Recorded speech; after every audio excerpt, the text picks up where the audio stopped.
Hi, and welcome back to the Shane Plays Out of the Abyss Notes series, where I lead a plucky band of adventurers through Out of the Abyss, which is the 5th edition Underdark adventure at my local friendly game store. Always make sure to support your friendly local game store.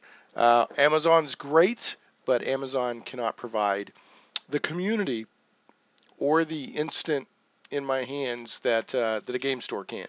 So um, consider supporting your friendly local game store. I don't say that enough. Not knocking Amazon. I love Amazon. If my local store didn't have it, I may get it from Amazon.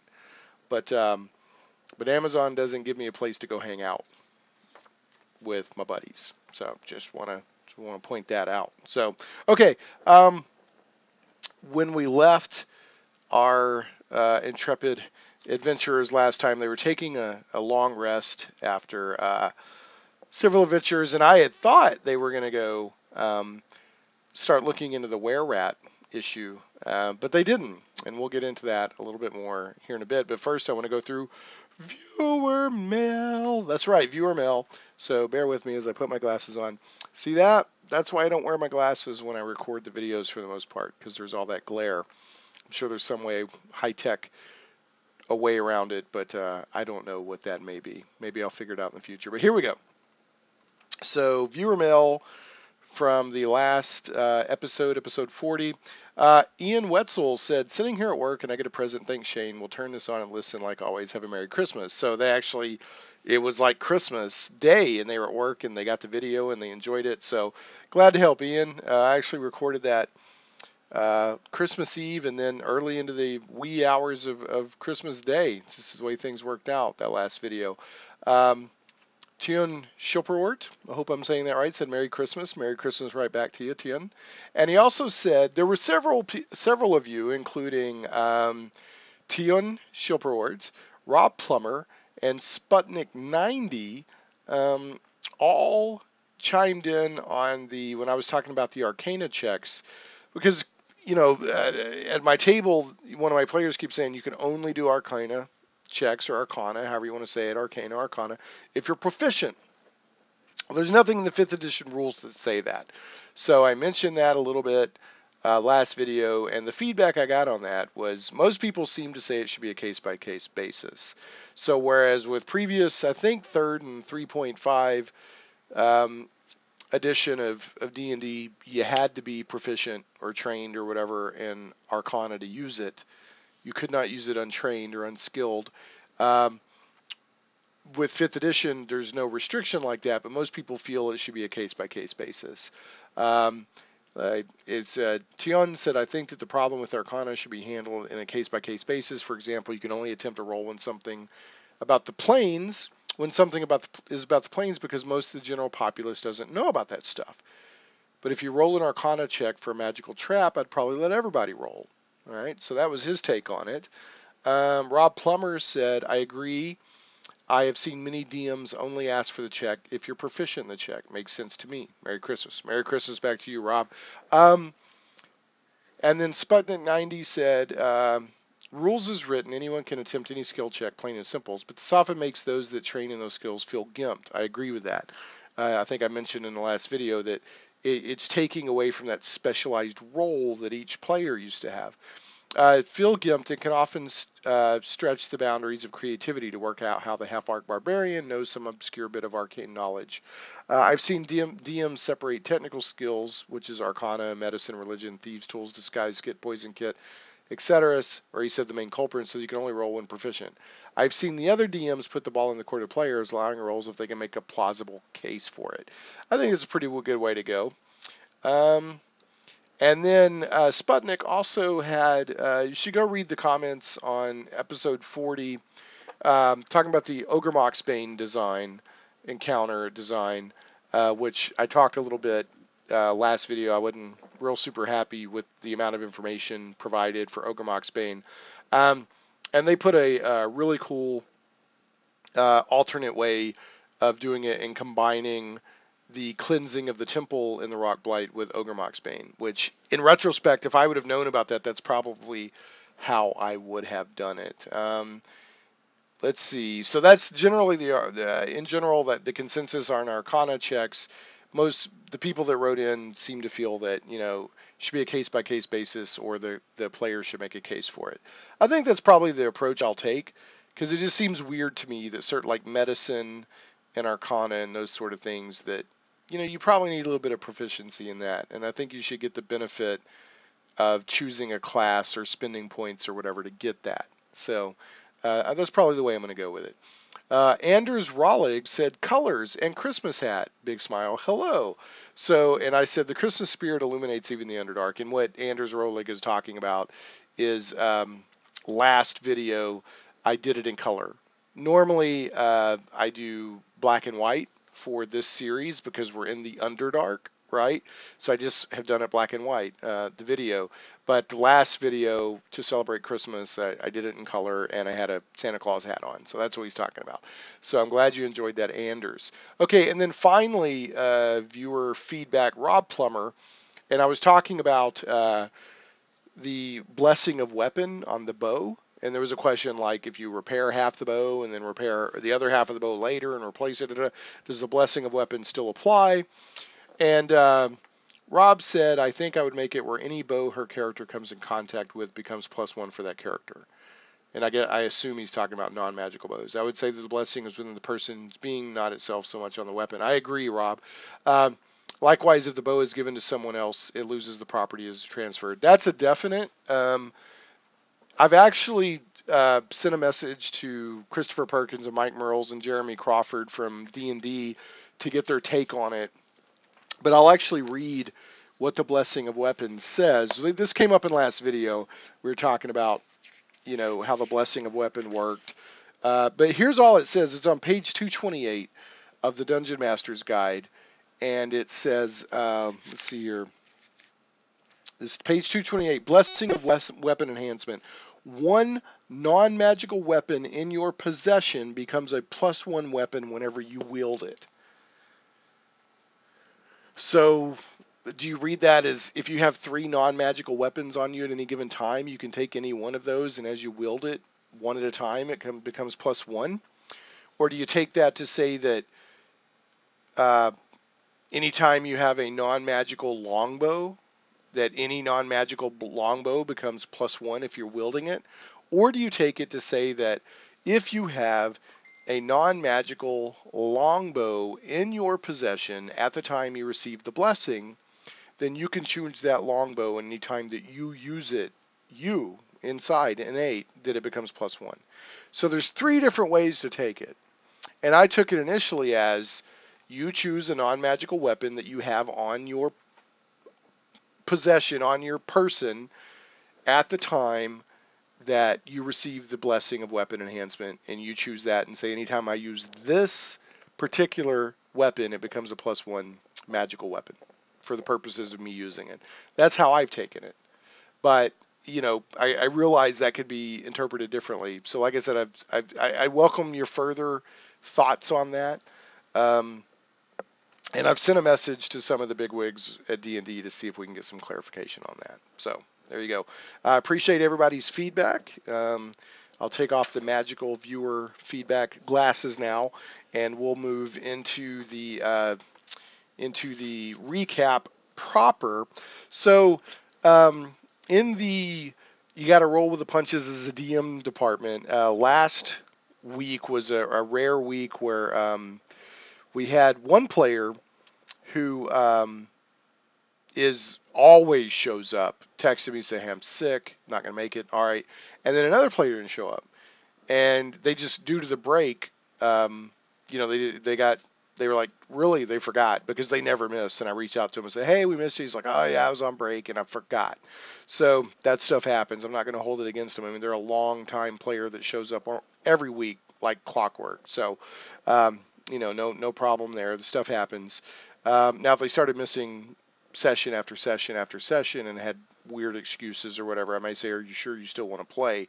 But, I'm not going to hassle somebody over missing here and there, especially if they're one of the players that like always shows up. And the 2 players that miss are like always there. And one had let me know ahead of time that that they didn't feel well. So, but the thing that worked out, both of those players were my players that bring their miniatures. I don't have a lot of miniatures myself. In fact, the miniatures that I have, I give to one of the players to hold on to me or hold on for me. Um, so we had no minis other than a very few. One of the players had a few with them. So between dice and other minis that we had, we made it work. And also the player that brings the grid map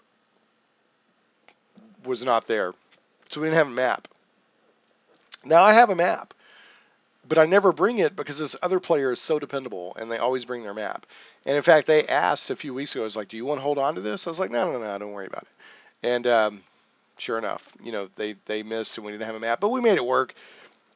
Between placing miniatures and dice and me having an idea of where the grid is on the table, I just said, check with me. I'll tell you how much your movement is and this and that and where you are in relation. It wasn't a problem. Now, if we'd had a big hairy battle, it may have been, but we just had one random encounter, one brief combat, and it wasn't that big of a deal. So, miniatures, maps, all that stuff are great, but don't let the lack of that keep you from playing. Right? Because this is a game of the imagination. And even though D&D is a tactical game when it comes to its combat, you could still make it work. I mean, when I was a kid, way back in the 80s playing like basic and expert D&D in first edition, we never used minis. We used dice and we kind of put them out there and we had kind of an idea. But we didn't keep up with all that. Now, I like miniatures and I like the 5-foot square grids and all that, and I love the tactical nature of D&D, but you don't have to do it. There's some people that never do that. If you watch Acquisitions Incorporated with Chris Perkins, he rarely, if ever, uses a grid map. He just tells people kind of what's going on, and that's one of the main dudes from D&D. Now he'll have intricate sets for the miniatures to be on, and that's very cool, but he very rarely says, well, you got 10 feet to here and you got this grid here and all that stuff. So don't feel there's nothing wrong with using. We almost always use a grid map, almost always. But don't, if for one reason or for one night or whatever you don't have it, don't say, well, we can't play tonight. You can make it. Just, do your best. And if you have a good group, then, everybody will just roll the punches and have fun. So, and we did.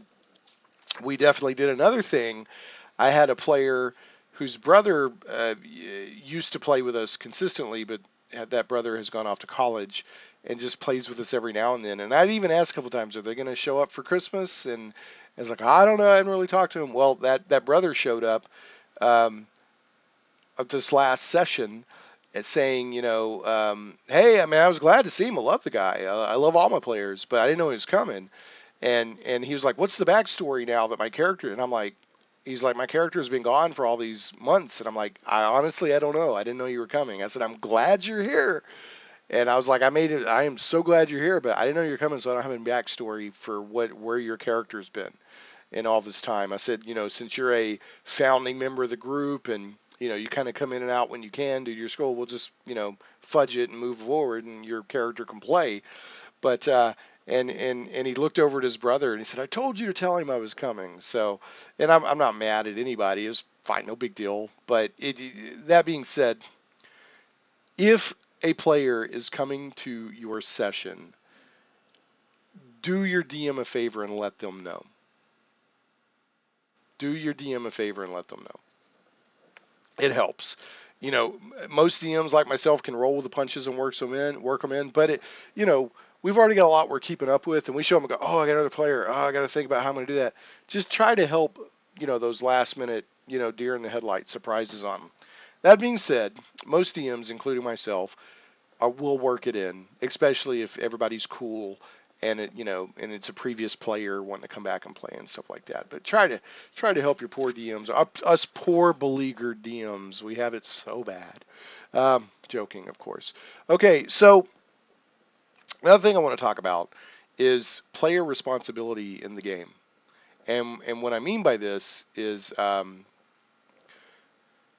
I have a thing, I've mentioned this on the videos before, and I got this from somebody else. This was not my idea, but I liked the idea, so I incorporated it into my game. And that is, at the beginning of every session, everybody that was there the previous week rolls a d20, and whoever rolls the lowest has to recap what happened. Now, they get experience points from 0 to 100 experience points, depending on how well they did. So there is some reward for it to take a little bit of the pain out of it. But I do this on purpose because I do feel that it is each individual player's responsibility to know what's going on and what happened last time. And, this player was like, I don't remember. It'd been a couple of weeks, but they were like, I don't remember anything. And they were like, I play in another campaign, and with another group, and I just don't remember what happened. And I tried not to be heavy. I was like, okay, well, that's fine. You don't have to, but it's an opportunity to get experience points, and it's also a tool for everybody to remember what's going on in the story and what's going on with other players in the group and that sort of thing. So when I did say that, I said, I think this is a good tool because I think it's good for people to remember what's going on in the game, right? And the player felt really bad. I mean, they kept saying, like, through the whole, and I finally said, it's really not that big of a deal. I kind of felt bad because I think they felt really bad that they didn't remember. It wasn't that big of a deal. But having said that, I do think that that it's good for individual players to remember what's going on in the story and what's going on with other players and that sort of thing. It's just kind of good etiquette, to know what's going on. So somebody else recapped very well, but I didn't give anybody experience points. I said okay, and I didn't try to be a jerk about it or anything, but I just kind of moved on. And I guess I'm just saying, if you're a player in a game, it's not just about your character. You're part of a group. There's an overall storyline going on. Now, fortunately, this player has a close relationship with another player, and that player, I think my cat's about to knock my D&D. You see this moving over here? Please don't knock my D&D thing over, a cat. Is it going to go down? We want to take bets right now whether it's going to go down or not. I don't know. Anyway, okay. So luckily, it has a very close relationship with another player. They come together and leave together, and very close. And that player always has a very great memory and recap of what's going on. So in this case, that player has somebody that can always help them. But I'm just saying, I think it is kind of a player responsibility, just like it's the DM's responsibility to keep track of everything that's going on. And that, like I said, it was just a tool I instituted to help encourage people to remember. But in this case, it backfired a little bit. I think the player felt a little bit too bad that they didn't remember. So maybe I'd love to hear if other people have tools or techniques in their group, how they gently try to encourage everybody to remember what's going on and being aware of things outside of the scope just of their own character. So anyway, so there was that, and I felt kind of bad because they felt so bad. But anyway. Last thing, I found out that a couple of my players, there's always more to learn about your players. A couple of the players in my game are in their 60s. And I would have never guessed because they seem more youthful than that. I know they've been playing D&D for a long time, but I'm just pointing that out. I found that out, and I said I would never have guessed. And they were like, yeah, most people don't. But I guess I'm just pointing that out, that there's always more to learn about your players. Remember that that they have lives, and anytime you get to know somebody, at first you just see the tip of the iceberg, and there's all this stuff underneath about who they are and their experiences and things they can bring to the game and friendships that you can develop and that sort of thing. I'm starting a new job recently, and in the orientation, they really hammered on that iceberg principle. That you think this is what you see and observe. This is what you think you know about the person, but really can go way deep down. So a little psychology, whatever you want to call it, for D&D, because make no mistake, when you get a bunch of people together at a table playing D&D, there's some psychology going on. Make no mistake. In some ways, it's a microcosm of the larger elements of life. So anyway, all right, enough waxing philosophical. So game-wise, session-wise, they had one random encounter. I rolled the encounter. Don't forget in Blingendstone, once a day they should get a random encounter, or at least a chance at a random encounter. And they encountered 2 animated drow statues, just like the drow statues that are in the rock blight. And they were like, how'd they get out here? No explanation. It was just a random table. But they made pretty short work of them. This, just like last session, the random encounter, and this session's random encounter, the group has definitely hit a tipping point where they become more powerful, and they're just tearing stuff up. Now, it helped in this case, there were only 2 animated drow statues. And animated drow statues, all they are animated armor. Use the same stats for animated armor in the Dungeon Master, or not in the Monster Manual, but they're elementals. They're not constructs or whatever an animated armor is. So they fall under elementals with those strengths and weaknesses. So we did that. The other thing that happened, the main storytelling thing, was they were like, what do we want to do? And they were like, well, do we want to go deal with the were-rats, or do we want to go explore Blingendstone a little bit more? And what they decided to do, because I think they have one more day where they're waiting on yet more silvered weapons, because they had to order more silvered weapons because a couple of new players joined the group. And I did go look up. I was like, yeah, lycanthropes have resistances, and they're like, and they're like, no, it's immune. And I went and looked it up, and they're right. Even though in 5th edition a lot of stuff has gone to being resistant, which means that monsters or certain player abilities or whatever make you resistant to where you take half damage to stuff. There's still some outright immunities, and lycanthropes, like were-rats or whatever, are outright immune to pretty much everything except silvered weapons and magical damage. So they're not hedging, or they're not being reckless at all here. They're like, everybody's going to have a silvered weapon, even though they know it may not be a combat oriented resolution to whatever's. Ow, one of my cats just bit my foot. What's going on, cats? Ow. Oh man, that was a random encounter and got the initiative. I don't even know where that came from. My cats hang out under my desk all the time, and they hardly, if ever, bite my foot unless I'm like messing with them. So I don't even know where that came from. Anyway, sorry, it just tickled me. I don't know why. Okay, so they're not taking any chances, and they know that it may be a non-combat resolution to the Gold Whisker Warrens thing.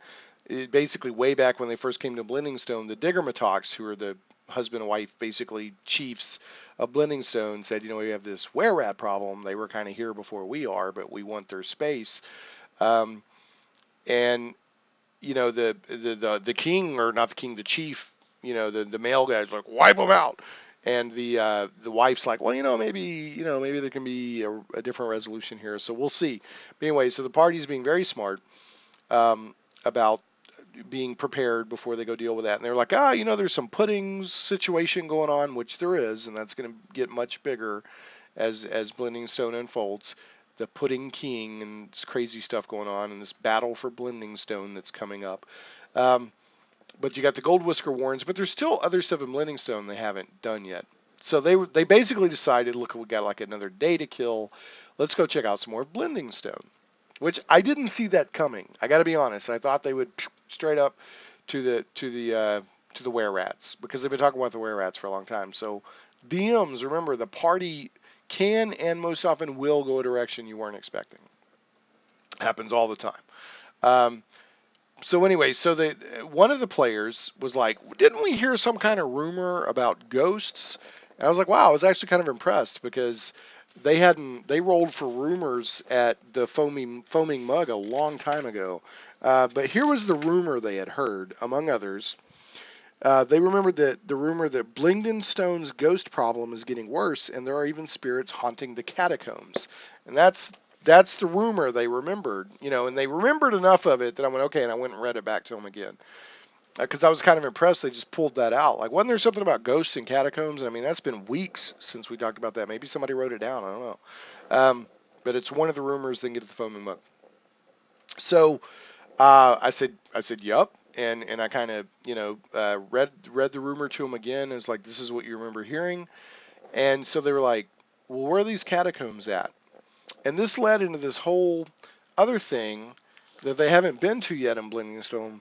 There is a temple at, well, it's a makeshift temple at the Speaking Stones. That's where Gurnik Tapfinger is. That's the cleric they've been dealing with mainly, who they cleanse the temple for in the Rock Blight. But there's another temple in Blingendstone called the Ruby in the Rough. And this is an ancient temple in Blingendstone that is dedicated to Sigojin Earthcaller, the Svirfneblum god of deep earth and nature. And it's overseen by a deep gnome cleric named Glyphic Shroomlight, a nervous young novice doing his best in a situation requiring a much older and more experienced cleric. So the catacombs are underneath this temple. So, my party was like, or the group was like, what about ghosts and this and that? And I reminded them, I said, there's basically a lot of ghosts in Blingendstone, right? That you've encountered them just as random encounters, and then there's set encounters in like the Rock Blight and other areas where there's ghosts. Like there's a lot of ghosts in Blingendstone. It's just a haunted area because of the drow coming in and killing all these deep gnomes like 300 years ago or whenever it was. So they were really fixating on there's a big deep problem in the catacombs.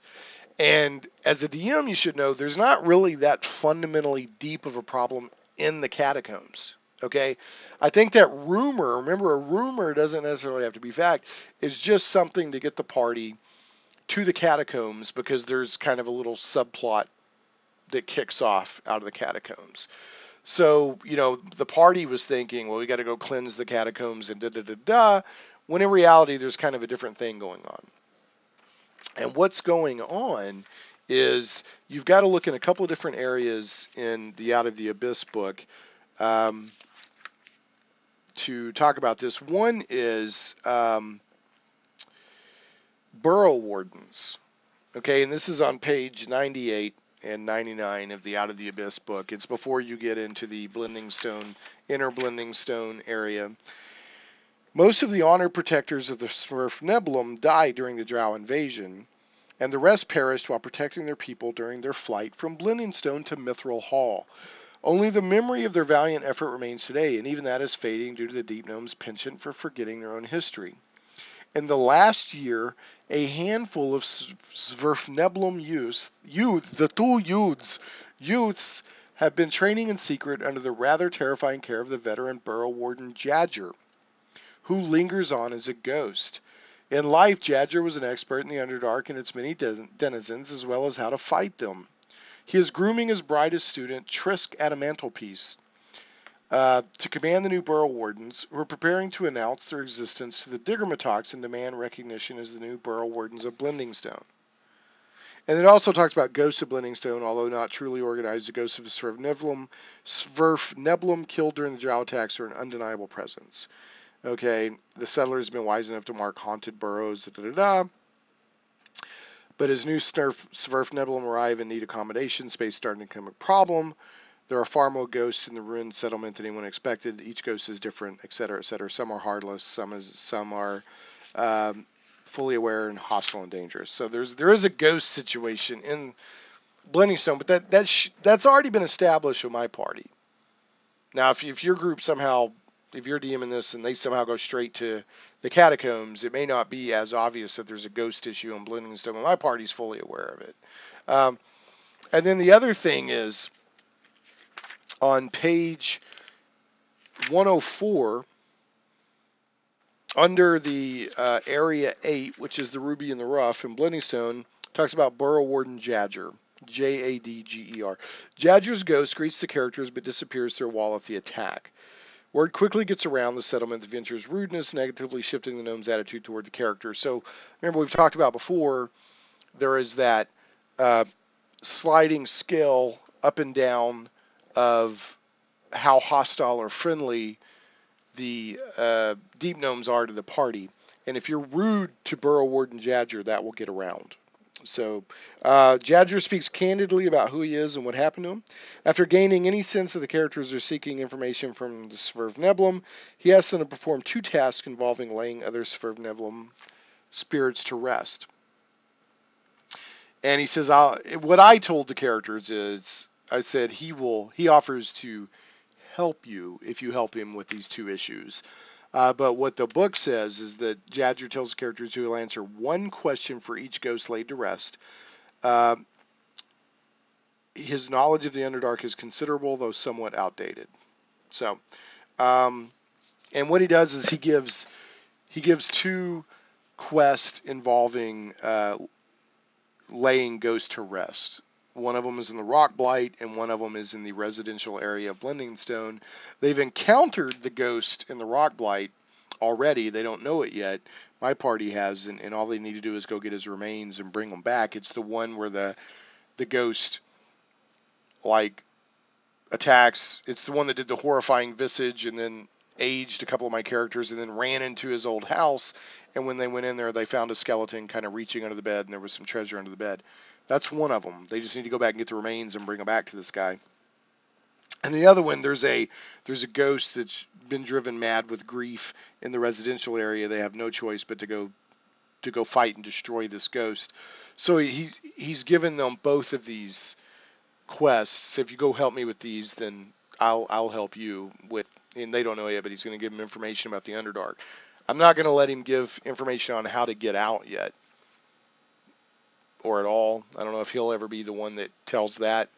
I'm assuming the Digger Matox will after they've done enough good things for Blingendstone, because I'm hoping the characters after they finish Blingendstone will go to the surface and finish part 1 of Out of the Abyss, and then set up for part 2. So, like, again, as we've talked about before, around 7th level, your character should head to the surface and finish part 1 of the overall adventure. The adventure, again, goes up to level 15. So, still a lot more to come. So anyway, but the way I set all this up, I kind of ad-libbed, added to the role-playing aspect of it, which I encourage any DM to do. You don't have to just follow the book, or if the book just gives you little clues or little tidbits, you can expand on it.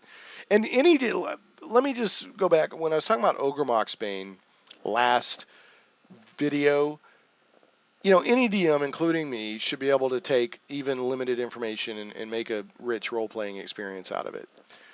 I'm just saying, as important as Ogremoxbane is to Blingendstone, because it's messing up the elementals and this and that and the other, and it's kind of a major encounter, I just wish they would have given more information. And I felt it was a little bit of a puzzle for the DM and the players to figure out. Having said that, myself and the players working together, and the players offered some cool resolutions to it that I didn't have to prompt them to do, so it all worked out. But I do think that Ogremoxbane could be fleshed out a little better in this adventure. That's all I'm saying. So, if you happen to listen to the last video, I want to make sure that's clear. It's fine. And it did work out, but I just felt a little, like I was kind of flailing around a little bit with it, and the players were definitely flailing around with it. But the DM anytime has the power to just say, well, here's the solution, and just throw something in there the book doesn't even say. So anyway, but I try to stick to the book if possible. Why am I spending $50 or whatever on a fully written, detailed adventure if I've got to improvise stuff? That's not my first choice, but I will if I have to. And like I'm improvising here, where they go to the Ruby in the Rough, which is this temple dedicated to Sigojin Earthcaller, and they're talking to this glyphic shroomlight, this nervous young acolyte. And they're like, so we hear you have a ghost problem in the catacombs. And he's like, huh? What? And he's like, well, and he got really kind of, evasive, really. He's like non-committal. He's like, well, all of Blingendstone kind of has a ghost situation right now. And what's going on with the players don't know. And I just ad-libbed this. It doesn't even say in the book. He knows. and he's not really happy about it, but he can't really stop it. Um, Remember, he's a young and nervous cleric who's out of his depth, just trying to run the temple. He knows that these youth are meeting with the ghost of Jadger, the Burrow Warden, to learn how to be Burrow Wardens, and they're gonna, he's like, if this gets out, this is politically sensitive, and because they want to claim their right to be Burrow Wardens and be recognized, because them and Burrow Wardens, which are kind of like sheriffs or not really special forces, but they're deep gnomes that they protect Blingendstone. Not like the military or anything like that. It's like a police force almost, like sheriffs and deputies is kind of how I'm seeing it. And they're not officially recognized. So, it's possible that the Diggermatox, the chief and chiefette, could not look too kindly on this. Could throw off the balance of power or whatever. And plus, it's like, those crazy kids, these teenagers, what are they up to? Talking to ghosts and craziness. So I role played it like this cleric knew that was going on down there, and he didn't really want that to get out. So he's like, and he's being very non-committal and very, oh no, we're fine, yeah. And the players are like, well, can we go down? He's like, of course you can go to the catacombs. It's our rich history, and this is how we honor our dead. He's not going to tell them they can't go down there, but he's like, well, we don't really have a ghost problem any more than any area of Blingendstone, because there really isn't. Like I said, the rumor was, there's ghosts in the catacombs. That's just it's a storytelling device to get the players there. So anyway, so they go down there, they're looking around, they're asking me what it's like, and I'm like, I don't know. It just says that it said the catacombs are built along a mostly regular grid. To find their way among standing statues and funerary niches. If the characters come here following rumors of ghosts, which they did, it's only a matter of time before they meet Burrow Warden Jadger, a ghost from the time of the Drow invasion. Now, I could have just played it. They wander around, and Burrow Warden Jadger pops out. Boo! But I didn't play it that way. What I did was I decided that there were some of these youths down there meeting, having their meeting with Burrow Warden Jadger. And so as the party's creeping around, they sent some, I finally said, well, you kind of hear some voices. And they sent some people to stealth in there, and they saw 3 figures down at the end of a corridor. And they asked me to describe all this. I said, well, there's some statues and this and that. And I said, it's like catacombs where you have, the niches, you have like 1 or 2 or 3 little niches going up the wall with prepared bodies in there. And people were like, yeah, you mean like from Skyrim? And I was like, yeah, a lot like that. Why not, right? So, funerary niches. So, and one of the characters was like, do they have valuables on them? And the rest of the party was like, no, no, no, no, no. So, anyway, so long story short, they stealthed ahead. They saw this meeting going on. Oh, sorry. They saw this meeting going on, and they kept stealthing and watching. And one person was going back and reporting, hey, we're seeing this kind of this. It doesn't look necessarily evil or illegal, but it's obviously kind of secretive, right? And then finally the meeting broke up, and people were stealthing back to the main group and all that stuff. But one thing I mentioned was I said you saw 3 people and the meetings broke up, and now you just see 2 people, because one of the people they saw was the ghost of Burrow Warden Jadger, who faded after the meeting. And the other 2 were, one of them was let's see here, one of them was Trisk Adamantelpiece, has mentioned that the brightest student of Jadger, that's on page 99, and the other was just some other guy with them. So they come walking around and see this group, and they're like, whoa. And they try to play it off like, hey, how's it going? Da-da-da. We're just visiting our ancestors and paying respects, blah, blah, blah. And basically one of the people that had been stealthing was like, oh, yeah, we saw you down there having a meeting with somebody. And at that point, both of the deep gnomes that had been in the meeting were like, oh, well, really, that's none of your business. We'll see you later. And they just kind of start leaving. And they stop trying to hide anything. They just basically say, you may have saw what you saw, but it's really none of your business. And because, none of these people live in Blingendstone, they're not deep gnomes. They're just interloping adventurers that word of which has been getting around Blingendstone. So they weren't outright hostile, but they were just kind of like, yeah, that's really none of your business. Now, if you'll excuse us, and they take off. And then, so the party's like, wow. So of course they go down to the corridor and they're looking around, and they're using survival and doing checks. And then I said, well, you only see two pairs of footprints. And they're like, really? Weren't there 3 people? And I was like, yep. And so they were like, well, what? Who is the third person? And I kind of played it for laughs. As well, it's funny you should ask. And I had Burrow Warden Jadger up here.